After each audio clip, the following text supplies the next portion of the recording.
پیارے دوستوں، تصویر اور آواز کی دنیا کے چاہنے والوں، آج میں آپ کو ایک بڑی اچھی سٹوری سنانے لگا ہوں۔ بڑی دلچسپ ہے۔ یہ ہندوستان کے ایک مشہور میوزک ڈائریکٹر تھے، نوشاد۔ وہ بے تاج بادشاہ تھے موسیقی کے۔ وہ 25 دسمبر 1919 میں پیدا ہوئے، لکھنؤ میں پیدا ہوئے۔ کناری بازار میں ان کا گھر تھا۔ وہاں ان کے والد وحید علی صاحب ایک کچہری میں کام کرتے تھے۔ ان کے گھر میں کوئی گانے بجانے کا یا کوئی میوزک کا یا کسی آرٹ کا کوئی تعارف نہیں تھا۔ تو ان کے والد صاحب کو یہ گانا بجانا، یہ آرٹ یا کوئی کسی قسم کی موسیقی کا کوئی شوق نہیں تھا، اور وہ بڑی ناپسند کرتے تھے۔ تو لیکن نوشاد علی کا مزاج مختلف تھا۔ نوشاد صاحب میوزک کو بہت پسند کرتے تھے بچپن سے ہی۔ ان کے گھر کے پاس ایک مزار تھا، وہاں وہ جاتے، قوالیاں سنتے، وہاں کے گیت سنتے اور بڑے انجوائے کرتے۔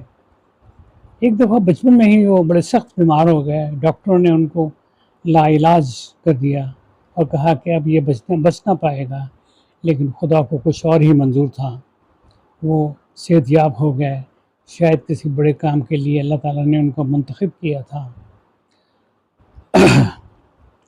وہ موسیقی کے بڑے دل دادا تھے۔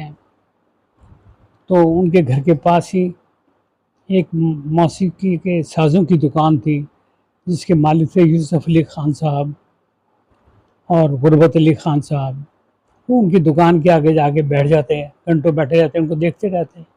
ایک دن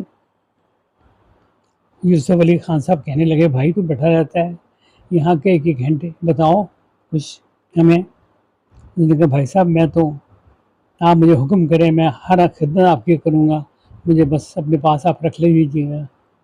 انہوں نے اپنے پاس ہی رکھ لیا۔ وہ وہاں صبح آتے، دکان کو صاف کرتے، سازوں کو صاف کرتے۔ وہ یوسف علی صاحب اور ان کے بھائی غربت علی خان صاحب کو بہت پسند آ گئے۔ انہوں نے دکان کی چابیاں بھی انہیں دے دیں، اور وہ صبح آتے، دکان صاف کرتے، سازوں کو صاف کرتے۔ ایک ہارمونیم کو انہوں نے بجانا بھی شروع کر دیا۔ اتفاقاً یوسف علی خان صاحب کو پتہ چلا کہ یہ ہارمونیم بھی بجاتا ہے، تو انہوں نے بڑا غصہ ظاہر کیا، اور ظاہر کیا کہ آپ نے یہ کام بڑا غلط کرتے ہیں، بغیر اجازت سے آپ یہ سارے ہارمونیم وغیرہ بجاتے ہیں۔ تو نوشاد علی ڈر گیا اور سوچا کہ اب مجھے دکان سے نکال دیں گے، لیکن یوسف علی صاحب مسکرائے اور کہا، نہیں، یہ ہارمونیم ہم آپ کو تحفے میں دیتے ہیں۔ وہ خوشی خوشی ہارمونیم گھر لے کے آئے۔ والد صاحب کو پتہ چلا تو وہ بہت ناراض ہوئے۔ انہوں نے ہارمونیم پکڑا اور زمین میں پٹک دیا، اور کہا کہ بھائی صاحب، یا آپ یہ آرٹ کی اپنا جو ہے نا، یہ جو کام کر رہے ہیں یہ چلائیں، موسیقی چلائیں یا پڑھائی کریں، ان میں سے ایک کام آپ کو منتخب کرنا پڑے گا۔ تو انہوں نے کہا کہ میں تو موسیقی کے اوپر میں زور دوں گا، اس کو میں سیکھوں گا۔ تو انہوں نے کہا کہ پھر اس گھر میں تمہارے لیے کوئی جگہ نہیں ہے۔ پھر ان کو وہ گھر 13 سال کی عمر تھی، وہ گھر چھوڑ کے چلے گئے۔ ان کے ایک دوست تھے عادل، انہوں نے ان کو بمبئی کا ٹکٹ لے کے دیا اور کچھ پیسے دے دیے، اور کہا کہ آج کل بولتی فلموں کا رواج شروع ہو چکا ہے، تم وہاں اپنی قسمت آزمائی کرو۔ تو وہ وہاں چلے گئے۔ وہ فٹ پاتھوں پہ سوتے، یا کسی فلیٹ کی سیڑھیوں کی جو جگہ چھوٹی سی ہوتی ہے بنی، اس کے نیچے سو جاتے ہیں۔ وقت بہت مشکل سے گزرتا۔ اتفاقاً ایک لکھنؤ کے ایک صاحب سے ان کی ملاقات ہو گئی۔ وہ کہنے لگا کہ میں تمہیں بمبئی کے اسٹوڈیوز میں لے چلتا ہوں، وہاں کئی جاننے والے ہیں، شاید تمہاری کوئی مدد کریں۔ وہ ان کے ساتھ ہو لیے۔ تو پھر کچھ دن جاتے رہے۔ اچانک جھنڈے خان صاحب اس زمانے کے مشہور میوزک ڈائریکٹر ہوا کرتے تھے، ان سے ملاقات ہو گئی۔ انہوں نے کہا کہ بھائی تم کچھ جانتے بھی ہو؟ انہوں نے کچھ پیش کیا، تو جھنڈے خان صاحب نے انہیں اپنے پاس رکھ لیا۔ تو یہ ان کی خوش قسمتی تھی کہ جھنڈے صاحب کے جنڈے خان صاحب کے پاس وہ ان کی شاگردی میں آ گئے، تو وہاں سے ہی ان کی بس کایا پلٹ گئی. انہوں نے میوزک کے جو چھپے ہوئے راز تھے وہ جاننے شروع کر دیے.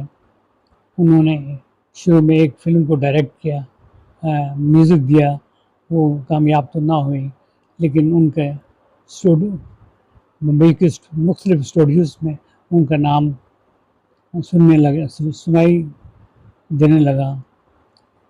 پھر انہوں نے آہستہ آہستہ انہوں نے اپنا مقام بنا لیا.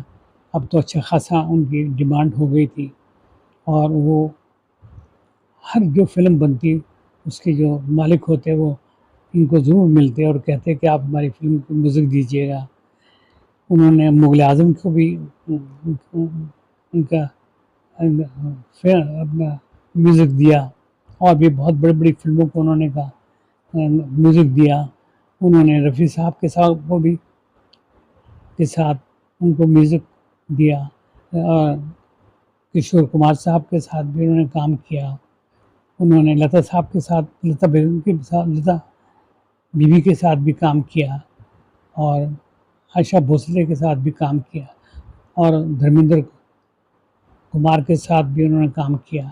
جو بھی کوئی بڑا گانے والے ہوتے وہ چاہتے کہ وہ نوشاد صاحب کے ساتھ کام کریں، اور وہاں کے جو پروڈیوسرز اور جو مالکین تھے وہ بھی یہی چاہتے. وہ ایک وقت میں ان کی 9 فلمیں کامیاب ہوتی. انہوں نے کوئی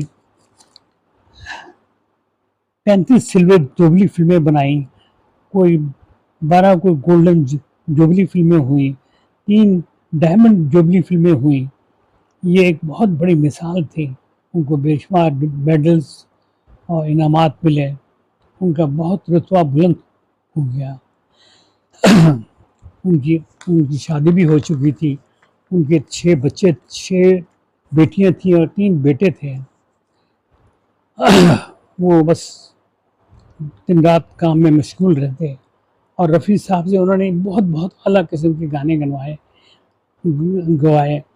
ایک تو گانا انہوں نے اتنی بلند آواز میں گوایا کہ ان کے گلے سے خون آنے لگا. وہ بہت اچھا وہ کام لینا جانتے تھے. وہ جو کوئی ان سے کہتا کہ آپ نے ہمارے میوزک کرنا ہے، تو کہتے ہیں کہ بھائی پہلے آپ گانے لکھ کے لائیں، پھر میں اس کی ترتیب دیکھوں گا، پھر اس کے بعد میں آپ کو اس کا میوزک بناؤں گا.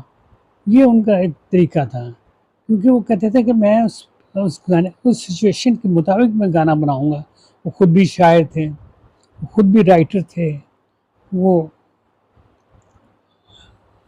ڈائلاگ بھی لکھتے تھے، اور ادبی گھرانے سے ان کا تعلق تھا.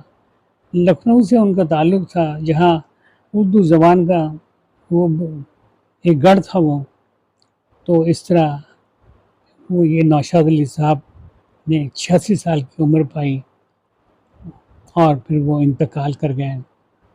ان کے انتقال کر گئے اور بڑے ان کے چاہنے والے بڑے سوگوار ہوئے ہیں. وہ تو انتقال کر گئے، لیکن ان کے جو گانے ہیں وہ آج تک اسی زور و شور سے چل رہے ہیں. تو یہ تھی میری آج کی چھوٹی سی سٹوری موسیقار نوشاد صاحب کے متعلق. میں شارٹ سٹوری پر بھی کام کرتا ہوں. آپ میری شارٹ سٹوری بھی دیکھا کریں. وہ روز تقریباً کوئی آتی رہتی ہے. لاکھوں میرے ویورز ہیں، ہزاروں میرے سبسکرائبرز ہیں. پوری دنیا میں یہ میرا کنبہ پھیلا ہوا ہے. آپ کو کمنٹس دینا ہو تو مجھے کمنٹس بھی دیں، مجھے شیئر کریں، مجھے سبسکرائبس کریں. تو اس طرح یہ ہمارا کارواں چلتا رہے گا. ہم ایک دوسرے کو خوشیاں بانٹتے رہیں، تاکہ یہ سلسلہ چلتا ہی رہے. میری طرف سے خدا حافظ. امید ہے کہ آپ کو یہ چھوٹی سی میری بایوگرافی پسند آئی ہوگی. خدا حافظ.